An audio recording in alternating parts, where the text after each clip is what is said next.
Our next conversation today is with Matt Crane, Executive Director of the Colorado County Clerks Association.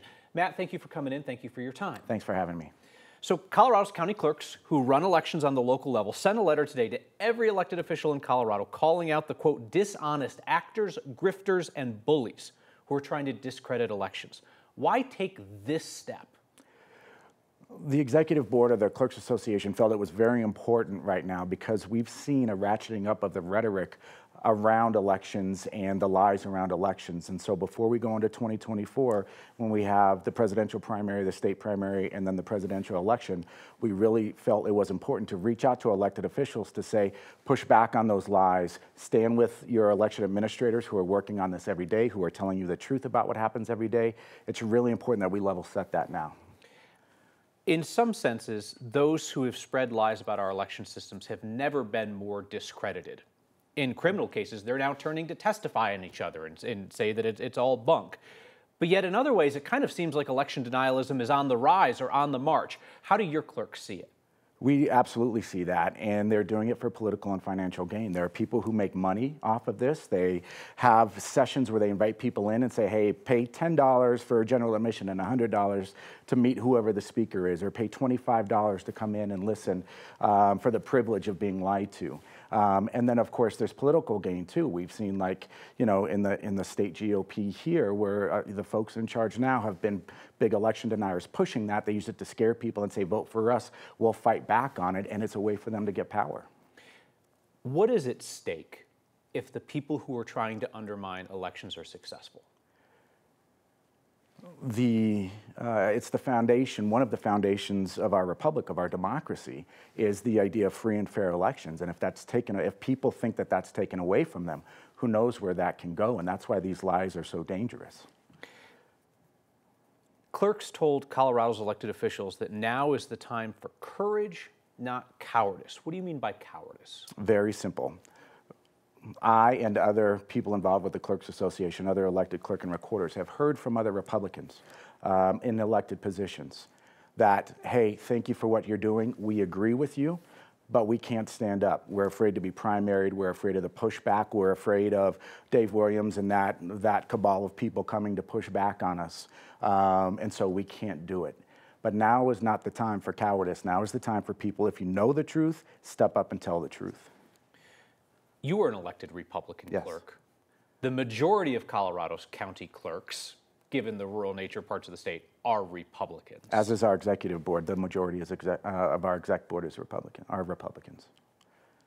What do you make of where the Colorado GOP has gone on election denialism lately? Not simply suggesting that there's something funny going on with elections, but the head of the Colorado Republican Party told a white nationalist podcaster that Colorado doesn't have any fair elections. Mm-hmm. I think the irony of that is that when he was elected multiple times under our election model, he never once said, you know what, we should do another election. We should do a redo because this wasn't fair. He took his wins, but it's only when his preferred candidate loses, and that's what's so very dangerous. And I want to be clear, look, the loser's lament is not anything new. We've seen Democrats do it. We've seen Republicans do it.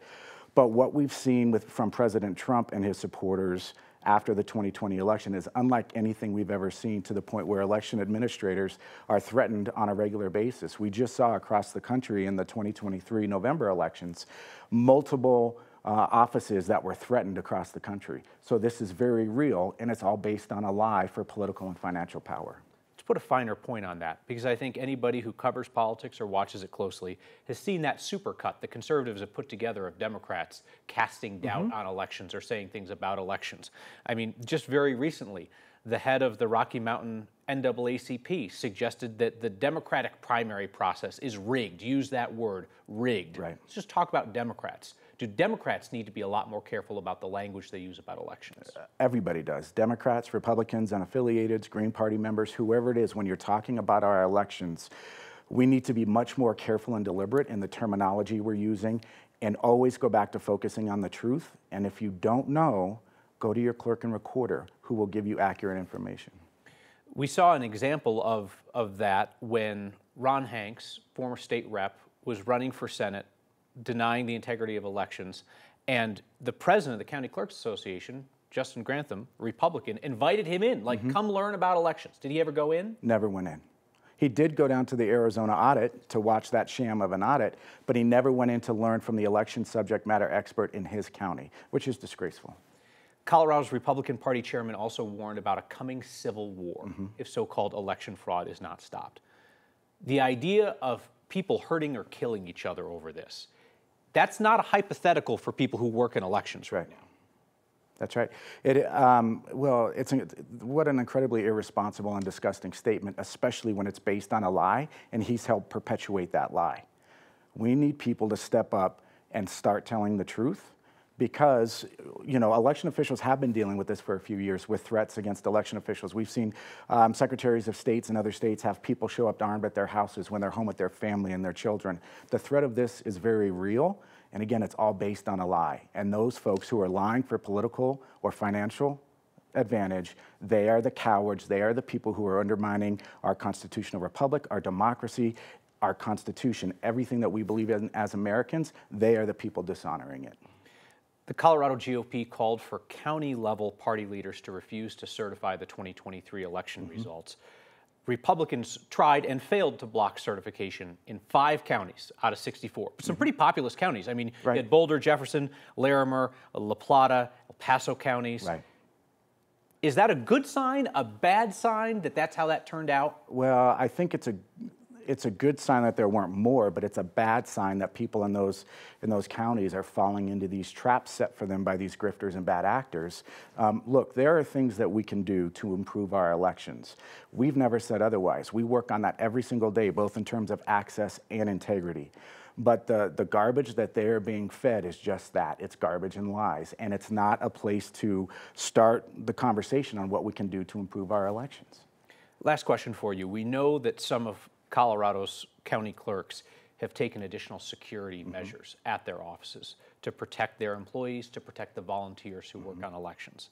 At what point, because of the physical threats and the rhetoric, is it going to be hard to find people willing to work on elections or volunteer for elections? Well, and it's not just, and it's not just the threats to clerk and recorders. We've seen it to our poll workers, our election judges as well, where they've been doxxed or people try to get a hold of them and ask them to do nefarious things. That is a big concern. But I think what we've seen, at least in the last year or so, is people find their second wind and say, we're not going to let these bad guys win. We're not going to let these grifters and bad actors undermine everything that we believe in as Americans. People have fought and died for this right, so I'll be damned if I'm going to step back and let those people be successful in undermining everything we believe in as Americans. Matt Crane from the Colorado County Clerks Association, thank you for your time. Thank you, sir.